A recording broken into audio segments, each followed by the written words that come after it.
Guys, what's going on? Big Rob back with another brewing video for you. Cheers, it is Brewing Friday. I'm actually consuming today the beer that I did a video on 2 weeks ago and I actually taste tested last week. This is the last of it. I'm down to my last 2 or 3 liters. 23 liters or 5 gallons does not last long. Cheers. Today, guys, we are going to do something a little unique for you guys. We're going to brew a amber ale that I actually am using the recipe from a book I picked up on Amazon, How to Brew. And what I'm going to do is, because I know a lot of you guys use Cooper's, I'm going to make a Cooper's beer using their extract. That's all I'm going to use of theirs is their extract. And I'm going to steep some specialty grains, which I picked up some. What did I pick up? Got them right here. Cristal 60, 2 pounds. I think the recipe actually only called for, let me see. No, I actually called for 2 pounds. So I got the exact amount. I'm going to steep the grains, which I'll show you when I'm doing it.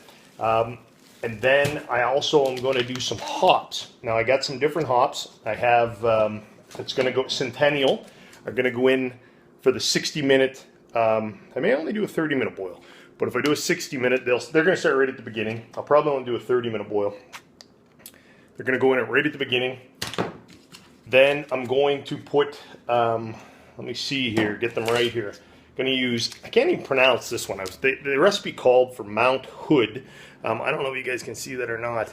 Hallertau. Apparently it's German. And they're very similar to Mount Hood, but the grain supply location where I get mine did not have any Mount Hood, so I'm using those. And then lastly, the last 15 minutes, I'm going to use Willamette hops as well. So I've got all my equipment here. This here is the IPA I brewed the other day, so I'm gonna put that, or the other week, 2 weeks ago, I'm gonna transfer that over to my secondary fermenter. And then I'm going to use my primary for the beer we're brewing today. And this IPA, the next video I'm doing, which will be tomorrow or Sunday, is actually going into a keg. So it's my first kegging experience, which I'll definitely do a video on that for you as well. Got to do a bunch of sanitizing and cleaning. Got my pot here as well, ready to go. And that's it for now, guys. So as I'm going through it, step number 1, what I'm going to do is, my kids are outside waving at me. Step number 1, what I'm going to do is I'm going to get 7 liters of water into the kettle. I'm going to get that up to 155 to 160 degrees Fahrenheit to steep the grains, the Cristal 60. And I steep them in a cheesecloth, which you can pick up.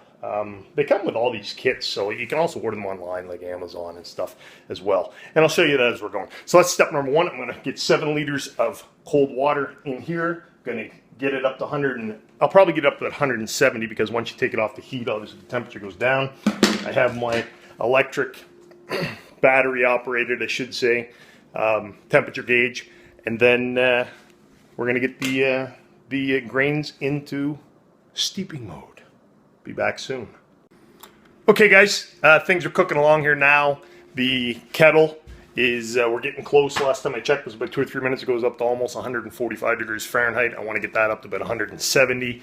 I have put the, don't mind the dishes, they are clean. And that's a good point, is any area you're going to use, like this is my area here, I sanitize everything. However, when it comes to sanitizing, anything that's going to go into the boil itself, you don't have to sanitize, because the boil will sanitize it. But anything else, like fermenters, any of your spoons, scissors, can openers, anything that isn't going to be in the boil, you got to sanitize. Beer is very finicky that way.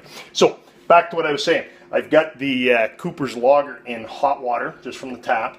I ran hot water and put it in there, and that is the liquid malt extract. You put it in there so it loosens it up, makes it more liquefied, so it's easier when we put it into the kettle.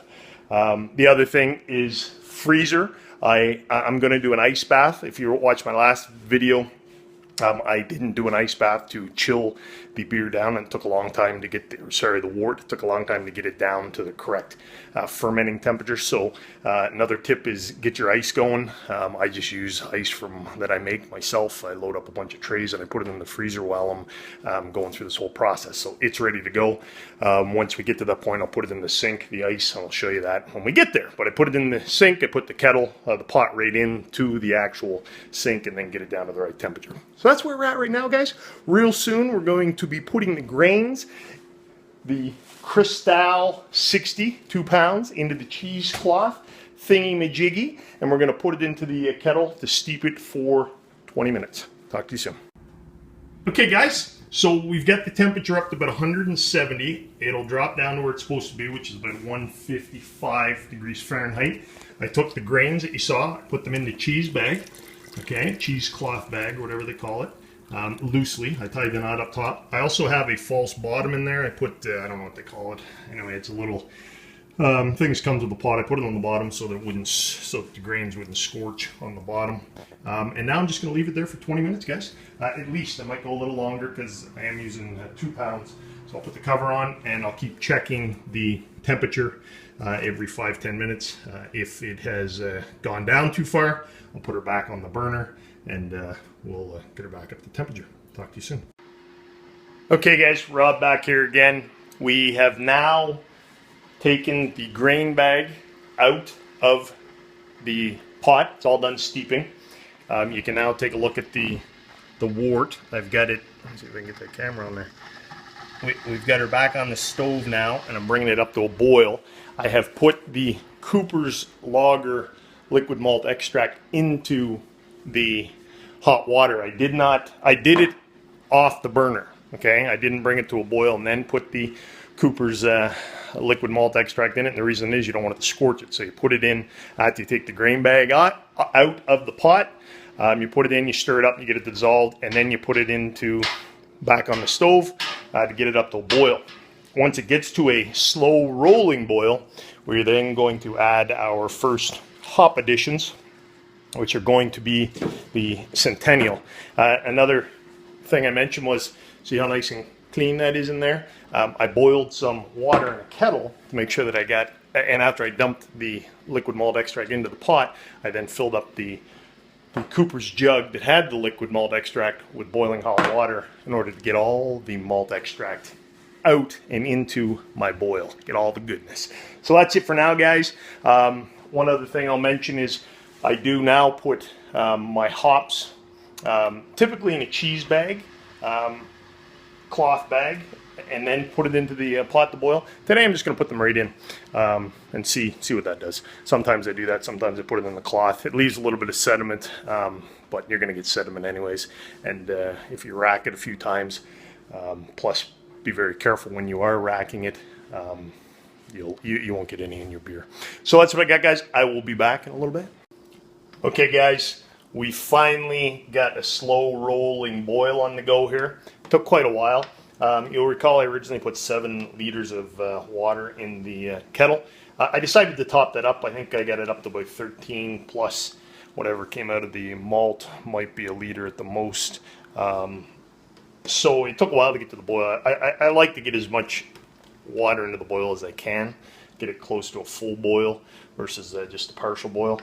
And I've already added my hops. You can see the hops residue floating here on top. So that was my first addition. I did that right at the beginning. So my next hop addition I'm going to do at 15 minutes into the boil. I'm going to do a 30-minute boil. So at 15 minutes into the boil, I'm going to do the next hop addition, and then I'll probably do the last one at about 5 minutes left of the boil. So that's what we got right now. We'll be back soon.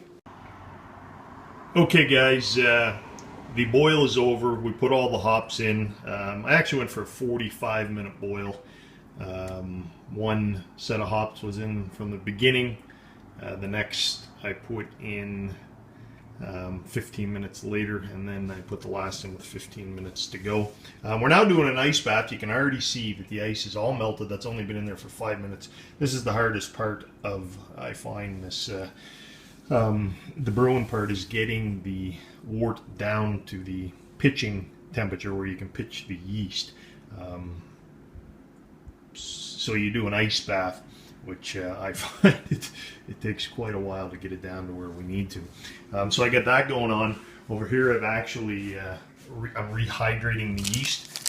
On the back of most packets you'll get instructions to do that. All you do is between 80, you get some water between 86 and 92 degrees Fahrenheit, and you put the yeast in it, stir it up. I cover it over with some plastic wrap, keep it sanitary.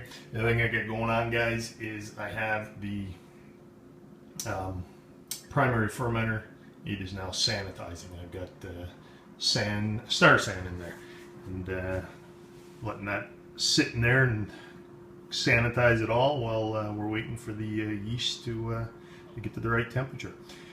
Or sorry, we're waiting for the wort to get to the right temperature. Sorry, it's been a long night. Took a little longer tonight than I expected. However, things are going good here now. So as soon as the temperature's down in the wort, we will be pitching it into the primary fermenter and topping it up to the 23 liter mark with water. And we'll touch back, and then adding the yeast, of course. We'll touch back then. Okay, guys, we got the wort as cool as we were going to in the ice bath. We've now put it in the primary fermenter, and we topped it up with very cold water up to the, I don't know if you can see that, just about the 23 liter mark. We needed to get the temperature down to under 28 degrees Celsius. Right now it's, I don't know if you can see that or not. I got a thermometer there. Anyway, it's coming in at about 28 to 26. I'm going to wait a couple minutes, see where it settles out at. As long as it's under 28, I'm then going to pitch the yeast, and which means put it into the primary fermenter. And then I'm going to set this bad boy in a dark, cool place for 2 to 3 weeks, and then we'll be kegging it. That's it, guys. Hope you enjoyed. Any questions, be sure to let me know. See you later. Big Rob is out.